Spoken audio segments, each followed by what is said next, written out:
بسم اللہ الرحمن الرحیم۔ السلام علیکم ورحمۃ اللہ وبرکاتہ۔ کروڑوں بار درود و سلام اللہ کے حبیب اور ہمارے پیارے آقا نبی آخر الزماں حضرت محمد مصطفیٰ صلی اللہ علیہ وآلہ وسلم پر، آپ کی آل پر اور آپ کے صحابہ کرام رضوان اللہ عنہم اجمعین پر۔ اللہ کا لاکھ لاکھ شکر ہے کہ ہماری زندگی میں ایک بار پھر سے رمضان کی بہاریں آئی ہیں۔ یہ ہماری خوش قسمتی ہے کہ اللہ رب العزت نے ہمیں اس قابل بنایا کہ اپنی زندگی میں ایک بار پھر سے رمضان کی رحمتوں اور برکتوں سے فیض یاب ہو سکیں۔ ناظرین محترم، ہمارے پیارے آقا سید المرسلین صلی اللہ علیہ وآلہ وسلم کی عمر جب 53 سال ہوئی تو آپ صلی اللہ علیہ وآلہ وسلم نے مکہ سے مدینہ ہجرت فرمائی، اور پھر جب آپ کو مدینہ منورہ میں رہتے ہوئے 2 سال ہوئے تو اللہ تبارک و تعالیٰ نے مسلمانوں کو رمضان المبارک کی نعمت سے سرفراز فرمایا، یعنی سن 2 ہجری سے مسلمانوں پر رمضان المبارک کے روزے فرض کیے گئے۔ اللہ رب العزت قرآن پاک میں ارشاد فرماتا ہے کہ رمضان المبارک میں قرآن اتارا گیا، جبکہ ایک جگہ یوں ارشاد ہے کہ شب قدر میں قرآن نازل کیا گیا، اور تم کیا جانو کہ شب قدر کیا ہے؟ شب قدر 1000 مہینوں سے افضل ہے۔ ناظرین محترم، 1000 مہینوں کا حساب لگایا جائے تو 83 سال بنتے ہیں۔ اللہ کے فرمان اور نبی کریم صلی اللہ علیہ وآلہ وسلم کے فرمودات سے معلوم ہوا کہ اگر کوئی مسلمان اپنی زندگی میں ایک مرتبہ شب قدر کو پالے تو گویا اس کی ایک رات کی عبادت کسی بھی پکے سچے مسلمان کی 83 سال کی مقبول عبادات سے بہتر ہے۔ یہ رمضان المبارک ہی کی فضیلت ہے کہ اللہ رب العزت اپنے بندوں پر ایسا خاص کرم فرماتا ہے۔ پھر نبی کریم صلی اللہ علیہ وآلہ وسلم نے یہ بھی فرمایا کہ جو شخص رمضان کے روزے رکھتا ہے اور 5 وقت کی نماز پڑھتا ہے تو اللہ رب العزت اس کی زندگی بھر کے پچھلے تمام گناہوں کو معاف فرما دیتا ہے۔ ناظرین محترم، جیسا کہ اوپر بتایا گیا کہ قرآن شب قدر میں نازل ہوا، اور شب قدر رمضان المبارک کی ایک بابرکت رات ہے جس رات ملائکہ زمین پر اترتے ہیں۔ تو نبی کریم صلی اللہ علیہ وآلہ وسلم نے ارشاد فرمایا کہ تمام آسمانی کتابیں رمضان المبارک کے مہینے میں ہی نبیوں پر اتاری گئی ہیں، اور رمضان کا مہینہ ایسا بابرکت مہینہ ہے کہ جس میں اللہ کی خاص رحمتیں دنیا میں رہنے والے انسانوں پر اتاری جاتی ہیں۔ پھر جب نبی کریم صلی اللہ علیہ وآلہ وسلم سے روزوں کے بارے میں دریافت کیا گیا تو اللہ رب العزت نے قرآن میں فرمایا کہ تم پہلی امت نہیں کہ جس پر روزے اتارے گئے ہیں، بلکہ تم سے پہلی امتوں پر بھی روزے فرض کیے گئے تاکہ تم پرہیزگار بن جاؤ۔ ناظرین محترم، نبی کریم صلی اللہ علیہ وآلہ وسلم نے فرمایا کہ رمضان المبارک کی بعض سعادت گھڑیوں میں اللہ رب العزت کے قوانین بھی بدل جاتے ہیں۔ آپ صلی اللہ علیہ وآلہ وسلم نے فرمایا کہ عام ایام میں جب کوئی شخص بغیر وضو کیے قرآن کا ایک حرف پڑھتا ہے تو اسے 10 نیکیاں دی جاتی ہیں، جیسا کہ اگر کسی نے کہا الف لام میم تو گویا اس نے 3 حرف پڑھے اور اسے 30 نیکیاں حاصل ہوئیں۔ پھر آپ صلی اللہ علیہ وآلہ وسلم نے فرمایا کہ اگر کوئی شخص وضو کر کے قرآن پاک کی تلاوت کرتا ہے تو اسے ہر حرف کے بدلے 25 نیکیاں ملتی ہیں۔ پھر فرمایا کہ اگر کوئی شخص نماز کی حالت میں بیٹھ کر تلاوت قرآن کرتا ہے تو اسے ہر حرف کے بدلے 50 نیکیاں، جبکہ اگر نماز کی حالت میں کھڑے ہو کر تلاوت کرتا ہے تو اسے ہر حرف کے بدلے میں 100 نیکیاں عطا کی جاتی ہیں۔ اور یاد رہے کہ یہ قوانین رمضان المبارک کے علاوہ عام ایام کے لیے ہیں۔ پھر آپ صلی اللہ علیہ وآلہ وسلم نے فرمایا کہ رمضان المبارک کے بابرکت مہینے میں اگر کوئی شخص کوئی نیکی کا کام کرتا ہے تو اللہ رب العزت اس کا اجر 70 گنا تک بڑھا دیتا ہے۔ یوں جب کوئی مسلمان رمضان المبارک کے بابرکت مہینے میں کھڑے ہو کر تلاوت قرآن کرتا ہے تو اس حساب سے اسے ہر ایک حرف پڑھنے کے بدلے میں 7000 نیکیاں عطا کی جاتی ہیں۔ سبحان اللہ۔ پھر آپ صلی اللہ علیہ وآلہ وسلم نے مزید فرمایا کہ اگر کوئی شخص رمضان المبارک کے مہینے میں فرض نماز ادا کرتا ہے تو اسے عام ایام میں پڑھی جانے والی فرض نماز سے 70 گنا زیادہ ثواب دیا جاتا ہے۔ پوچھا گیا کہ یا رسول اللہ، اگر کوئی شخص نوافل ادا کرتا ہے تو اس کے لیے کتنا ثواب ہوگا؟ تو آپ نے فرمایا کہ جب کوئی شخص رمضان المبارک میں نوافل ادا کرتا ہے تو اس کے لیے فرض نماز کے برابر ثواب لکھا جاتا ہے۔ سبحان اللہ۔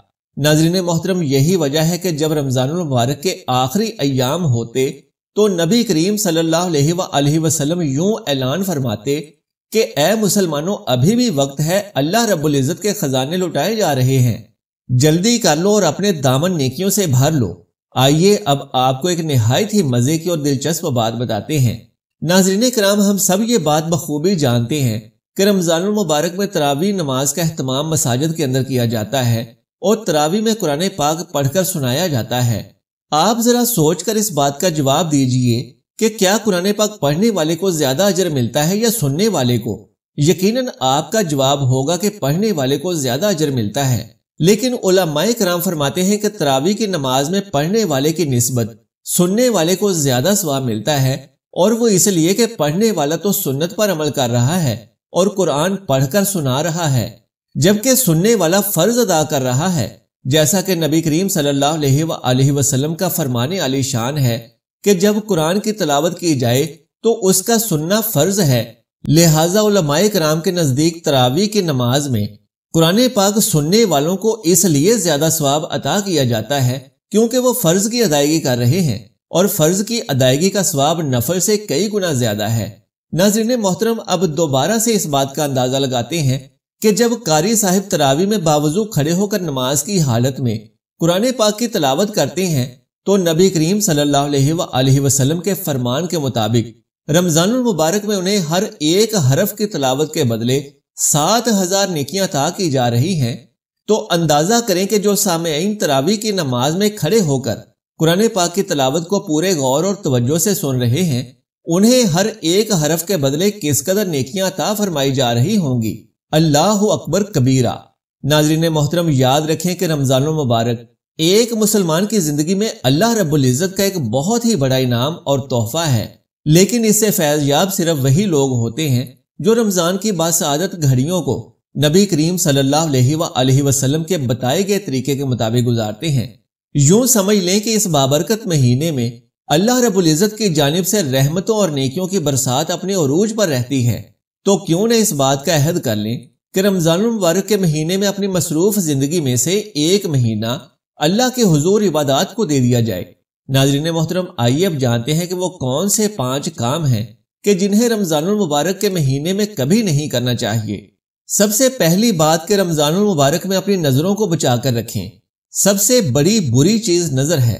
نبی کریم صلی اللہ علیہ وآلہ وسلم کا فرمان ہے، نظر جو ہے یہ شیطان کے سب سے برے تیروں میں سے ایک تیر ہے۔ لہٰذا نبی کریم صلی اللہ علیہ وآلہ وسلم نے حضرت علی سے فرمایا تھا کہ اگر کسی عورت پر ایک نظر پڑ جائے تو دوسری نظر مت ڈالنا اور اپنی نظروں کو جھکا لینا۔ لہٰذا ناظرین محترم، اگر روزہ رکھا ہے اور نظروں کی بدکاری سے خود کو محفوظ نہیں رکھا تو پھر روزہ رکھنے کا کوئی فائدہ نہیں ہوگا۔ یہاں یہ بات بھی قابل ذکر ہے کہ جس طرح اپنی نظر کو غیر محرم عورتوں سے بچانا ضروری ہے، اسی طرح ٹک ٹاک پر، فلموں میں یا دوسرے سوشل میڈیا پر غیر محرم عورتوں اور ناچ گانے دیکھنے سے اپنی نظروں کو بچانا بھی ضروری ہے۔ بعض لوگ کہتے ہیں کہ ٹی وی ہے اور یہاں کوئی عورت کھڑی تھوڑی ہے، لیکن جان لیں کہ تصویر تو عورت ہی کی ہے۔ لہٰذا بدنگاہی سے اپنی حفاظت ضرور کریں، کیونکہ یہ بدنگاہی تمام گناہوں کی جڑ ہے۔ ناظرین محترم، رمضان المبارک میں ہمیں جو کام سب سے زیادہ کرنا چاہیے وہ تلاوت قرآن ہے۔ مفت کی نیکیاں جو فری میں مل رہی ہیں اور وہ بھی ڈھیروں ڈھیر۔ امام شافعی رحمت اللہ علیہ رمضان المبارک کے مہینے میں ہر روز ایک قرآن پاک کی تلاوت مکمل کیا کرتے تھے۔ میں ہرگز یہ نہیں کہتا کہ ہمیں بھی ایسا ہی کرنا چاہیے، لیکن جتنی زیادہ ہو سکے تلاوت کریں۔ ناظرین محترم، رمضان المبارک میں جھوٹ، غیبت، چغلی اور بد کلامی یعنی گالی گلوچ سے مکمل طور پر پرہیز کریں۔ جس طرح نیکیوں کا اجر 70 گنا تک بڑھا دیا جاتا ہے، اسی طرح برائیوں کا عذاب بھی کئی گنا بڑھ جاتا ہے۔ اور روزے تو ہیں ہی اس لیے تاکہ روزے دار متقی اور پرہیزگار بن سکیں۔ ناظرین محترم، یہاں ایک انتہائی اہم برائی کی جانب بھی توجہ دلانا چاہتا ہوں کہ جس کو عام طور پر لوگ برائی ہی نہیں سمجھتے، وہ یہ کہ رمضان المبارک میں اگر کوئی شخص کسی وجہ سے روزہ نہیں رکھ پایا تو وہ بغیر کسی ہچکچاہٹ کے دوسروں کے سامنے کھانے پینے سے دریغ نہیں کرتا، حالانکہ یہ ایک انتہائی کبیح حرکت ہے اور بہت بڑا گناہ ہے۔ پہلی بات تو یہ کہ ہر مسلمان کو رمضان المبارک کے روزے حد الوسع لازمی رکھنے چاہیے، کیونکہ کیا معلوم کہ پھر زندگی میں رمضان آئے یا نہ آئے۔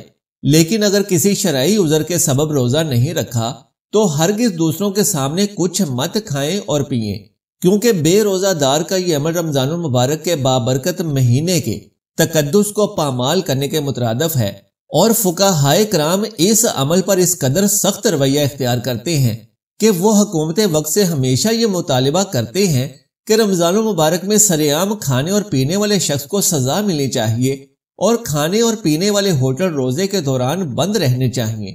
اللہ رب العزت سے دعا ہے کہ نیکی کی بات کو سننے سمجھنے اور اس پر عمل کرنے کی طاقت و توفیق مرحمت فرمائے، میرا سنانا اور آپ کا سننا قبول و منظور فرمائے، آمین یا رب العالمین۔